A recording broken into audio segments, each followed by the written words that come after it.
A paz do Senhor para todos. Vamos fazer uma leitura bíblica no texto de Mateus, capítulo 26, a partir do versículo 37. E levando consigo Pedro e os 2 filhos de Zebedeu, começou a entristecer-se muito e a angustiar-se muito. Então lhes disse: A minha alma está cheia de tristeza até a morte. Ficai aqui e vigiai comigo. Como está escrito aqui no texto, né, em Mateus, capítulo 26, Jesus ele vai para um lugar, né, Getsemane, um lugar com os seus discípulos, e ele vai assentar, ele vai orar um pouco. E naquele momento ele chama à parte Pedro, Tiago e João e começa a orar e a angustiar-se muito. Quando nós lemos essa mesma passagem aqui em Marcos, capítulo 14, a partir do versículo 32, aqui vai estar descrito que Jesus ele vai estar em pavor e a angustiar-se muito. Por quê? Ele aí vai revelar que a sua alma está profundamente triste até a morte. E aqui nós devemos ir um pouco mais adiante, quando na carta aos Hebreus, no capítulo 5, versículo 7, está escrito: o qual nos dias da sua carne, oferecendo com grande clamor e lágrimas, orações e súplicas ao que o podia livrar da morte, e foi ouvido quanto ao que temia. E aqui o termo súplicas no grego, ikitéria, né? Significa aproximar, pedindo um favor ou rogar. Jesus ele estava rogando, ele estava ali suplicando ao Pai, mas alguns vão entender de uma maneira totalmente equivocada. Por quê?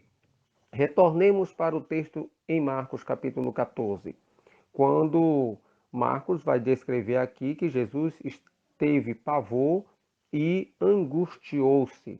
O vocábulo grego aqui é ktambel, que significa perplexo, surpreso, aturdido de uma forma completa ou pasmar.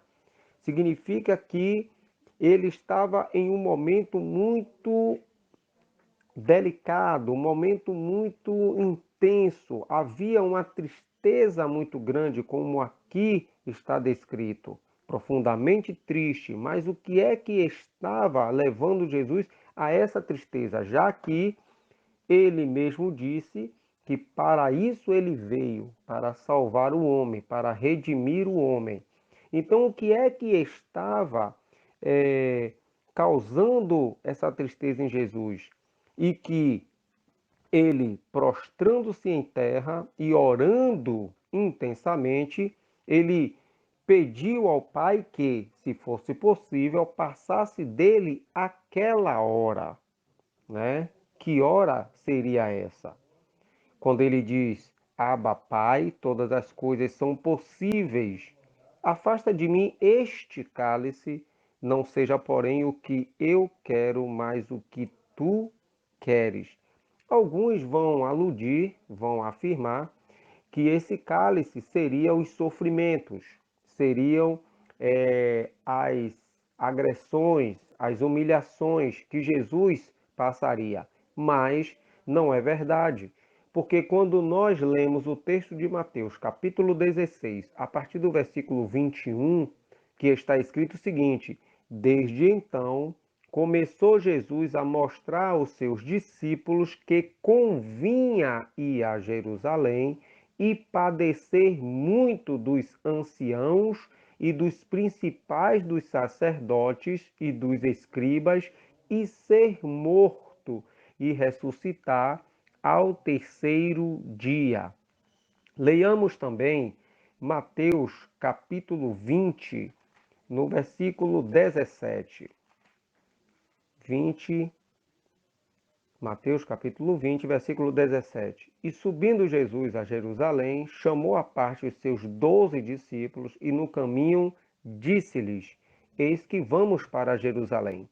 E o Filho do Homem será entregue aos príncipes dos sacerdotes e aos escribas, e condená-lo-ão à morte, e o entregarão aos gentios para que dele escarneçam e o açoitem e crucifiquem, e ao terceiro dia ressuscitará. Então nós vemos que Jesus ele estava ciente de todas as coisas, de todos os sofrimentos físicos e que iria até a morte. Mas, como bem sabemos, ele não temia a morte. Por quê? Porque certa vez ele disse que ele tinha o poder de dar a sua vida e também tinha o poder de tornar a tomá-la, ou seja, com toda a autoridade, né, com todo o poder que pertence a ele, ele tinha dito isso, né, que ele daria a sua vida, né, para salvar o homem, né? Então, o que é que levou Jesus a rogar ao Pai dessa maneira? Que cálice seria esse que ele não beberia, né? Vamos confirmar aqui um texto de João, capítulo 10, no versículo 17, quando ele diz assim: Por isso o Pai me ama, porque dou a minha vida para tornar a tomá-la. Ninguém me tira de mim, mas eu de mim mesmo a dou. Tenho poder para dar e poder para tornar a tomá-la. Então, Jesus, com toda a autoridade, ele tinha esse poder. Ele iria morrer, ele veio para morrer pelo pecador. Ele veio morrer pelo homem, para resgatar o homem. Por quê? Porque é necessário que compreendamos uma coisa. Leia comigo aqui no texto de Hebreus, capítulo 2, a partir do versículo 9, que diz: Vemos, porém, coroado de glória e de honra aquele Jesus que fora feito um pouco menor do que os anjos, por causa da paixão da morte, para que pela graça de Deus provasse a morte por todos. Então era necessário que Jesus padecesse, que morresse por todos para salvar a humanidade. E por que isso? Porque nós temos que entender que no versículo 14, está descrito assim, no mesmo capítulo 2 de Hebreus: E visto como os filhos participam da carne e do sangue, também ele participou das mesmas coisas, para que pela morte aniquilasse o que tinha o império da morte, isto é, o diabo, e livrasse todos os que, com medo da morte, estavam por toda a vida sujeitos à servidão. Então é necessário que tenhamos em mente que o homem pecou e, ao pecar, ele trouxe uma condenação sobre ele. Todos estavam destituídos da glória de Deus, todos estavam condenados à perdição eterna, mas coube a Deus, através da pessoa de Jesus, resgatar o homem caído, salvando do pecado. Veja comigo que em Romanos, capítulo 5, no versículo 8 diz: Mas Deus prova o seu amor para conosco em que Cristo morreu por nós, sendo nós ainda pecadores. Isso daqui, esse texto de Romanos, capítulo 5, versículo 8, nos remete para João, capítulo 3, verso 16, que está escrito: Porque Deus amou o mundo de tal maneira que deu o seu Filho unigênito, para que todo aquele que nele crê não pereça, mas tenha a vida eterna. Em uma outra ocasião, em uma outra mensagem, irei falar aqui mais profundamente sobre esse cálice no qual Jesus se refere. Mas eu aqui no momento eu quero trazer apenas o fato de Jesus estar no Getsemane, né? A essa angústia, a este pavor que, ao lermos também o texto de Lucas, acompanhe comigo, Evangelho de São Lucas, no capítulo 22, nós vamos ver aqui uma coisa bastante reveladora. Lucas, capítulo 22, a partir do versículo 41. E apartou-se dele cerca de um tiro de pedra, e pondo-se de joelhos, orava, dizendo: Pai, Se queres, passa de mim este cálice. Todavia não se faça a minha vontade, mas a tua. E apareceu-lhe um anjo do céu que o confortava. E, posto em agonia, orava mais intensamente, e o seu suor tornou-se em grandes gotas de sangue que corriam até ao chão. Então veja aqui o escritor Lucas, ao descrever esse fato de Jesus no Getsemane, diferentemente de Mateus e de Marcos, ele vai aqui revelar uma situação muito íntima. Por quê? Quando lemos Mateus e lemos Marcos, nós pensamos que Jesus estava junto dos seus discípulos nessa oração. Mas não, Lucas ele vai dar um detalhe, porque ele vai revelar que Jesus chamou seus discípulos para orar e depois apartou-se dele um pouco para estar em uma oração muito íntima. Jesus estava se preparando para um momento de executar, de concluir a obra que o Pai tinha dado a ele para que ele realizasse.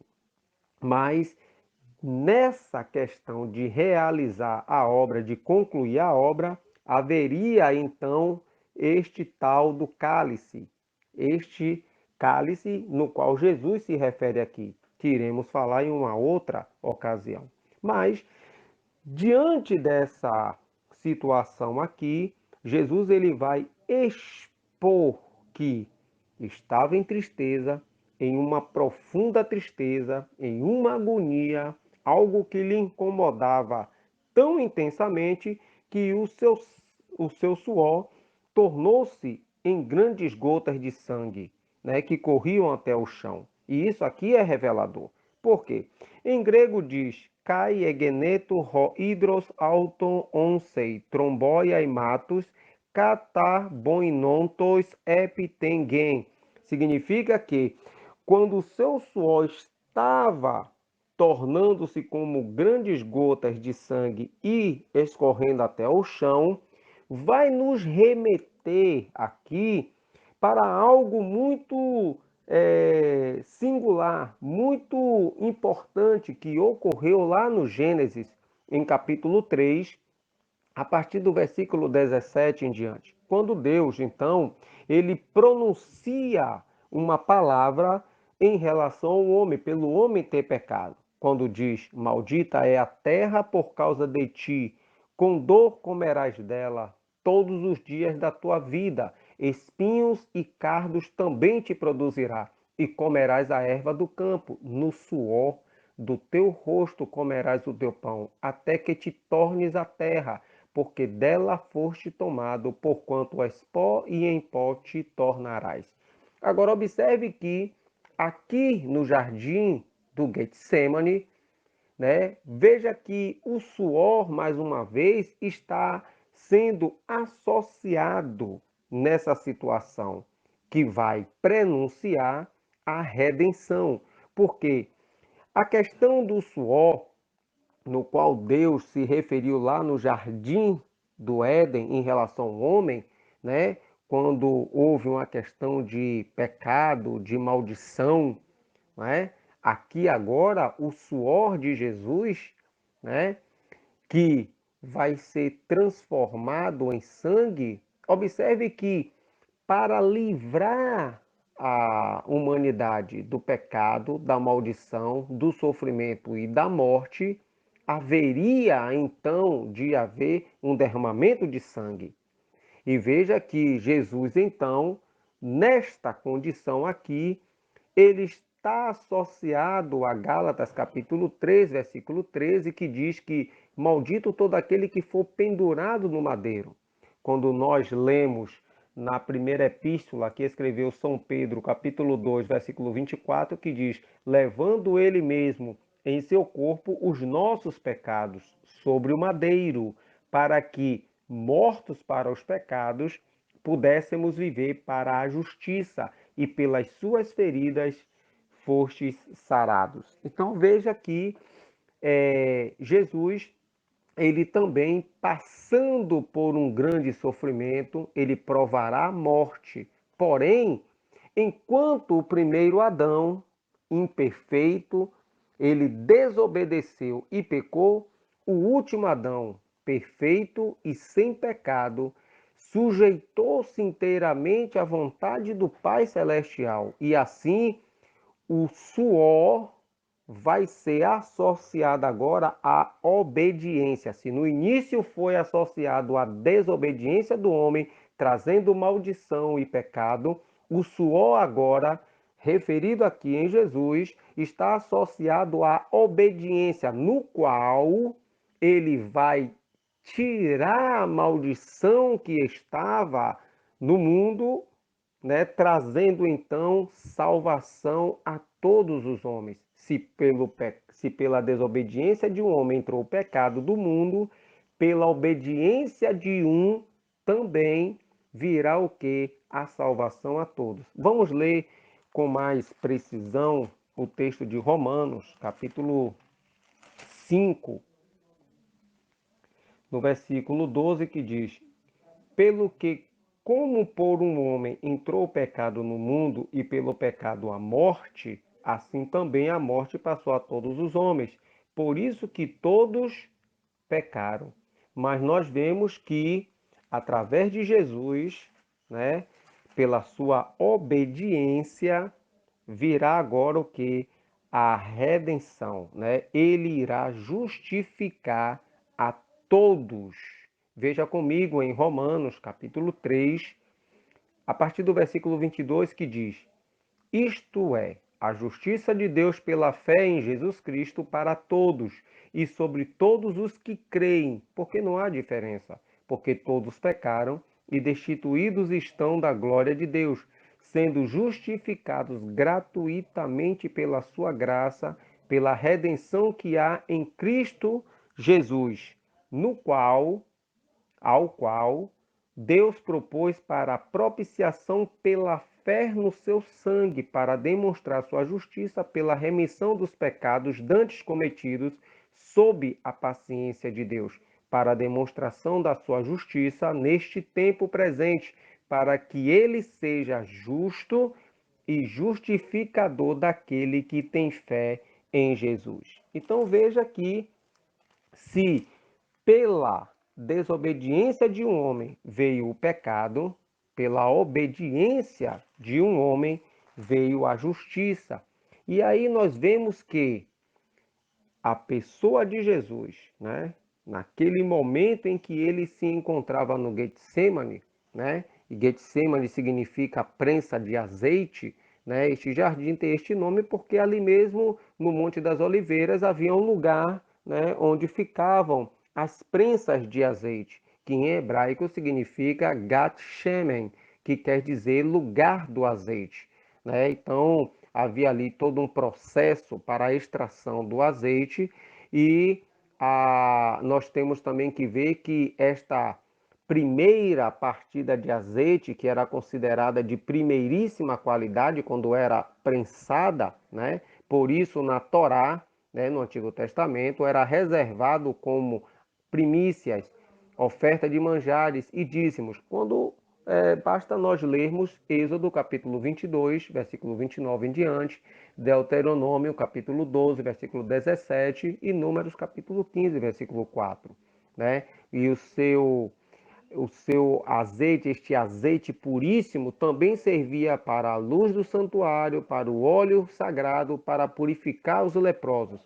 Então, igualmente, o Senhor Jesus, ali no Getsemane, ele vai ser amarrado, ele vai ser esbofeteado, então vai começar toda uma sessão de espancamento, ou seja, ele vai ser espremido e começará a sair de seu corpo o sangue, o azeite puro, o sangue no qual o próprio João Batista, né, no Evangelho de João, capítulo 1, acompanhe comigo, quando Jesus está passando, né, e João vai falar algo a respeito de Jesus. Capítulo 1,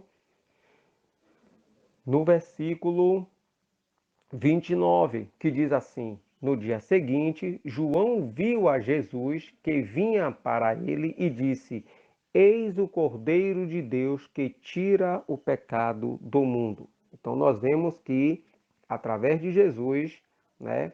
Jesus no Getsemane, naquele momento ali que ele estava para realizar e concluir, né, essa grande obra no qual Deus, o Pai, encarregou para que ele realizasse, e somente ele poderia fazer, porque ele é o único mediador entre Deus e os homens. Ele veio para resgatar o homem, reconciliar uma comunhão que o homem tinha perfeita com o seu Criador e que foi rompida por causa da desobediência. Agora, a obediência de Jesus vai trazer à humanidade esta reconciliação, como nós podemos confirmar na segunda epístola aos Coríntios, capítulo 5, a partir do versículo 18, que diz: E tudo isso provém de Deus, que nos reconciliou consigo mesmo por Jesus Cristo e nos deu o ministério da reconciliação. Isto é, Deus estava em Cristo reconciliando consigo o mundo, não lhes imputando os seus pecados, e pôs em nós a palavra da reconciliação. Agora observe que o versículo 21 vai dizer: Aquele que não conheceu o pecado, o fez pecado por nós, para que nele fôssemos feitos justiça de Deus. Então veja que as escrituras, né, elas vão demonstrar aqui que Jesus, ele se colocou em nosso lugar. É por isso que a sua morte, ela é vicária, ela é expiatória, né? Foi um sacrifício perfeito para reconciliar o homem com o seu Criador. Agora observe que o apóstolo Paulo, no livro de Atos dos Apóstolos, no capítulo 20, no versículo 28, ele vai dizer que Deus comprou a sua igreja com o seu próprio sangue. Só que sabemos que Deus, ele não tem sangue, pois Deus é espírito. Então, como entendermos isso? Basta sabermos que quem estava na cruz do Calvário foi o próprio Deus na forma humana. Ele assumiu uma forma humana, uma forma de homem, para morrer pelo homem. Isso é uma coisa grandiosa. Por isso que o apóstolo Paulo também vai ressaltar na Epístola a Timóteo, capítulo 3, verso 16, que grande é o mistério. Deus se fez carne. Ou seja, através desse mistério, no mistério da encarnação, nós vemos o amor de Deus, que é imensurável, e nós não podemos dimensionar, no qual o próprio Deus, ele se faz homem, se humilha e vem morrer pela sua criatura, que ele criou segundo a sua imagem e semelhança. Tudo isso significa amor. Tudo isso significa algo muito profundo, muito maravilhoso, que nós devemos reconhecer e ser gratos a Deus por isso.